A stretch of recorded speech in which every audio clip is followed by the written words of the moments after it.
Hello guys, welcome back to my YouTube channel. അപ്പൊ ഇന്നത്തെ എന്റെ വ്ളോഗ് എന്താന്ന് വെച്ചാൽ ബിടെക് 2024 സ്കീമാരുടെ ഇന്റേണൽസ് ആൻഡ് എക്സ്റ്റേണൽസ് എങ്ങനെയാണ് കാൽക്കുലേറ്റ് ചെയ്യുന്നതെന്നാണ്.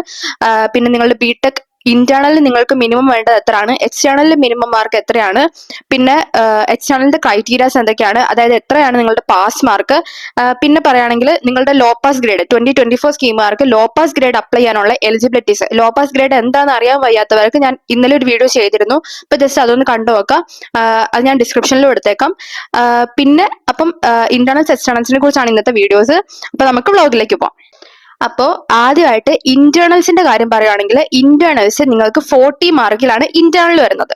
ആ 40 മാർക്കിൽ 20 മാർക്ക് നിങ്ങളുടെ രണ്ട് സീരീസും കൂടെ കൂട്ടിയിട്ട് അതിന്റെ ആവറേജ് ആയിരിക്കും. പിന്നെ ഒരു 15 മാർക്സ് നിങ്ങളുടെ അസൈൻമെന്റും പിന്നെ ബാക്കിയുള്ള 5 മാർക്ക് നിങ്ങളുടെ അറ്റൻഡൻസും ആണ്. അപ്പൊ 5 മാർക്ക് അറ്റൻഡൻസ് എടുക്കുന്നത് 90% എബോവ് ആണെങ്കിൽ നിങ്ങൾക്ക് ഫുൾ അറ്റൻഡൻസ് കിട്ടും. അപ്പൊ അങ്ങനെയാണ് നിങ്ങളുടെ ഇന്റേണൽസ് വരുന്നത്. അപ്പൊ ഇന്റേണൽസിന്റെ സ്പ്ലിറ്റേഷൻസ് ഇത്രേ ഉള്ളൂ. പിന്നെ ആ ഇന്റേണൽ മാർക്കിൽ 40 നിങ്ങളുടെ ഓരോ സബ്ജക്റ്റിന്റെ ഇന്റേണൽ എന്ന് പറഞ്ഞല്ലോ.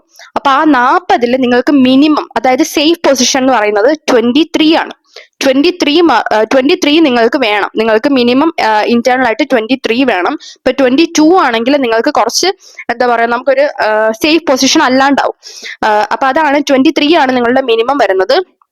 പിന്നെ എക്സ്റ്റേണൽസിന്റെ കാര്യം പറയുവാണെങ്കിൽ എക്സ്റ്റേണൽസ് വരുന്നത് നിങ്ങൾക്ക് 60 നമ്മൾ എക്സ്റ്റേണൽ മീൻസ് നമ്മൾ സെം എക്സാം എഴുതുന്നത്. അപ്പം ആ 60 മാർക്കിൽ നിങ്ങൾക്ക് മിനിമം, നിങ്ങൾക്ക് ജയിക്കാൻ വേണ്ടി ജസ്റ്റ് പാസ് ആവാൻ വേണ്ടിയിട്ട് 27 മാർക്കാണ് വേണ്ടത്. അപ്പം 27ഉം 23ഉം അങ്ങനെ ടോട്ടൽ നിങ്ങൾക്ക് 50 മാർക്കാണ് ഈ ബിടെക്കിന്റെ ഒരു പേപ്പർ ജയിക്കാൻ വേണ്ട മാർക്ക് എന്ന് പറയുന്നത്. ഇപ്പൊ നമ്മൾ ഇന്റേണൽസിന്റെ കാര്യം പറഞ്ഞല്ലോ, ഇന്റേണൽ മിനിമം 23, അതുപോലെ എക്സ്റ്റേണൽ മിനിമം 27.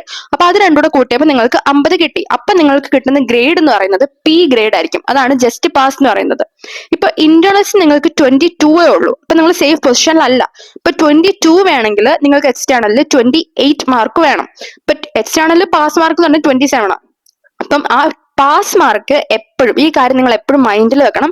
എക്സ്റ്റേണൽ എക്സാം എഴുതുമ്പോൾ പാസ് മാർക്ക് കിട്ടാൻ ഭയങ്കര എളുപ്പമാണ്. അതാണ് 27 മാർക്ക് എന്ന് പറയുന്നത്. അപ്പം അതുകൊണ്ട് നമുക്ക് ഇന്റേണൽസ് സെറ്റ് ആക്കാന്നുള്ളത് വളരെ ഇമ്പോർട്ടന്റ് ആണ്. അപ്പൊ സീരീസ് എക്സാമിന് ഇന്റേണൽസ് ഞാൻ പറഞ്ഞ പോലെ 23 ഇല്ലാത്തവര് വിഷമിക്കേണ്ട ആവശ്യമില്ല. നിങ്ങൾക്ക് എക്സ്റ്റേണൽ അതുപോലെ നല്ലോണം പഠിച്ച് എടുക്കണം. ഇപ്പൊ സീരീസ് എക്സാമിന് 22 ആണുള്ളതെങ്കിൽ നിങ്ങൾക്ക് എക്സ്റ്റേണലിന് 28 വേണം. നിങ്ങൾക്ക് എക്സ്റ്റേണലിൽ അത് രണ്ടും കൂടെ കൂട്ടിയിട്ട് 50 ആക്കാൻ. ഇപ്പൊ രണ്ടും കൂടെ 50 വരുന്നുണ്ടോ എന്നാണ് നിങ്ങൾ നോക്കേണ്ടത്. അങ്ങനെയാണ് നിങ്ങൾക്ക് ജസ്റ്റ് പാസ് ആവാനുള്ള ആ ഒരു മാർക്ക് കിട്ടുന്നത്. പിന്നെ ഒരു കാര്യം എന്താന്ന് വെച്ചാല്, ഇപ്പൊ ഈ എക്സ്റ്റേണൽസ് 60 പറഞ്ഞല്ലോ. അപ്പൊ 60ന്റെ 45% ആണ് ഈ 27 എന്ന് പറയുന്നത്. 45% ആണ് നിങ്ങൾക്ക് മിനിമം വേണ്ട ക്രൈറ്റീരിയ. പിന്നെ നിങ്ങൾക്കുള്ള ഒരു അഡ്വാൻറ്റേജ് എന്താന്ന് വെച്ചാല്, ഇപ്പൊ ഞാനൊക്കെ 2019 സ്കീം, അപ്പം ഞങ്ങൾക്ക് ലോ പാസ് ഗ്രേഡ് അപ്ലൈ ചെയ്യാൻ വേണ്ടിയിട്ട് ഞങ്ങൾക്കിപ്പം 75ൽ 40 ആയിരുന്നു സെം എക്സാമിന് എഴുതിയെടുക്കേണ്ടത്. അപ്പം ആ 40 കിട്ടിയാൽ മാത്രമാണ് ഞങ്ങൾക്ക് എന്താ പറയാ ഈ ലോ പാസ് ഗ്രേഡ് അപ്ലൈ ചെയ്യാൻ പറ്റത്തുള്ളൂ. ഇപ്പൊ ലോ പാസ് ഗ്രേഡ് എന്താ ഞാൻ ചെറുതാക്കി ഒന്ന് പറയാം. ലോ പാസ് ഗ്രേഡ് എന്ന് വെച്ചാൽ നമുക്ക് ഇന്റേണൽസ് ഇല്ല, പക്ഷെ എക്സ്റ്റേണലിൽ നമുക്ക് മാർക്ക് ഉണ്ട്. അപ്പൊ നമുക്ക് അപ്ലൈ ചെയ്യാൻ പറ്റുന്നതാണ് ലോ പാസ് ഗ്രേഡ്. അതിനെക്കുറിച്ചുള്ള ഡീറ്റെയിൽഡ് വീഡിയോ ഞാൻ ചെയ്തിട്ടുണ്ട്. അപ്പം ഞങ്ങൾക്ക് എന്ന് പറയുമ്പം ആ സെമ്മില് ആ കറക്റ്റ് മാർക്ക് ഉണ്ടെങ്കിൽ മാത്രമായിരുന്നു അത് അപ്ലൈ ചെയ്യാൻ പറ്റുന്നത്. പക്ഷെ നിങ്ങൾക്ക് വരുന്ന ഒരു അഡ്വാൻറ്റേജ് എന്താന്ന് വെച്ചാൽ, നിങ്ങൾക്ക് സെമ്മില് 40 to 45% മാർക്ക് ഉണ്ടെങ്കിൽ നിങ്ങൾക്ക് ലോ പാസ് ഗ്രേഡ് അപ്ലൈ ചെയ്യാൻ പറ്റും. അതായത് നിങ്ങൾക്ക് ഇന്റേണൽസ് കുറവാണ്, പക്ഷെ നിങ്ങൾക്ക് സെമ്മില് 40 to 45%. 40 to 45% എന്ന് പറയുമ്പം 60ല് നിങ്ങൾക്ക് 24 to 24 മാർക്കിന്റെ ഇടയിലാണ് മാർക്ക് ഉള്ളതെങ്കിൽ നിങ്ങൾക്ക് ലോ പാസ് ഗ്രേഡ് അപ്ലൈ ചെയ്ത് സപ്ലി ഒഴിവാക്കാൻ പറ്റും. അതാണ് നിങ്ങൾക്ക് വരുന്ന ഒരു അഡ്വാൻറ്റേജ് എന്ന് പറയുന്നത്. അപ്പൊ ഇങ്ങനെയാണ് നിങ്ങളുടെ ഇന്റേണൽസ് ആൻഡ് എക്സ്റ്റേണൽസ് ഇവാലുവേഷൻ വരുന്നത്. ഇനിയും കൂടുതലായിട്ട് എന്തെങ്കിലും ഡൗട്ട്സ് ആർക്കെങ്കിലും ഉണ്ടെങ്കിൽ ജസ്റ്റ് കമന്റ് ബോക്സിൽ കമന്റ് ചെയ്താൽ മതി. ഈ 2024ന്റെ ഇന്റേണൽ എക്സ്റ്റേണൽ കുറെ പേര് ചോദിക്കുന്നുണ്ടായിരുന്നു. ഇപ്പൊ ഞാൻ ചോദിക്കുന്ന കുറെ കുട്ടികളുടെ അടുത്താണെങ്കിലും അവർക്കെല്ലാം കൺഫ്യൂഷൻ ആയിരുന്നു. ഇപ്പോഴാണ് അതിനെക്കുറിച്ചുള്ള ഒരു ക്ലാരിറ്റി കിട്ടിയത്. അതുകൊണ്ടാണ് ഞാൻ ഇപ്പം ഇത്ര ലേറ്റ് ആയത് ഈ വീഡിയോ ചെയ്യാൻ വേണ്ടിയിട്ട്.